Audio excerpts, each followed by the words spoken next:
یہ میرا خیال ہے کہ اردو ادب کیا دنیا کے لٹریچر میں اس سے لمبے میٹر میں کسی نے پوئٹری نہیں کی ہوگی. اس کا ایک مصرع جو ہے وہ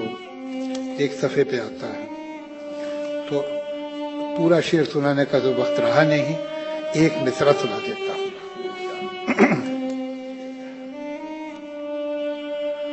اسے کیوں ہم نے دیا دل جو ہے بے مہری میں کامل، جسے عادت ہے جفا کی، جسے چڑھ مہر و وفا کی، جسے آتا نہیں آنا غم و حسرت کا مٹانا، جو ستم میں ہی اگانا، جسے کہتا ہے زمانہ بت بے مہر و دغاباز،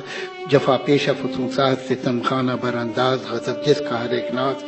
نظر فتنہ مشاتیر بلا زلف گراگیر، غم و رنج کا بانی قلق و درد کا موجب، ستم و جور کا استاد، جفاکاری میں ماہر، جو ستم کیش و ستمگر، جو ستم پیشہ ہے دل پر، جسے آتی نہیں الفت، جو سمجھتا نہیں چاہت، جو تسلی کو نہ سمجھے، جو تشفی کو نہ جانے، جو کرے قول نہ پورا، کرے ہر کام ادھورا، یہی دن رات تصور ہے کہ ناحق اسے چاہا، جو نہ آئے نہ بلائے، نہ کبھی پاس بٹھائے، نہ رخ صاف دکھائے، نہ کوئی بات سنائے، نہ لگی دل کی بجھائے، نہ کلی دل کی کھلائے، نہ غم و رنج گھٹائے، نہ وہ رسم بڑھائے، جو کہو کچھ تو خفا ہو، کہے شکوے کی ضرورت، جو یہی ہے تو نہ چاہو، جو نہ چاہو گے تو کیا ہے، نہ نبھاؤ گے تو کیا ہے، بہت اتراؤ نہ دل دے کے ایک اس کام کا دل ہے، غم و اندوہ کا مارا ابھی چاہوں تو میں رکھ دوں، اسے تلووں سے مسل کر ابھی منہ دیکھتے رہ جاؤ کہ ہیں ان کو ہوا کیا، انہوں نے میرا دل لے کے میرے ہاتھ سے کھویا.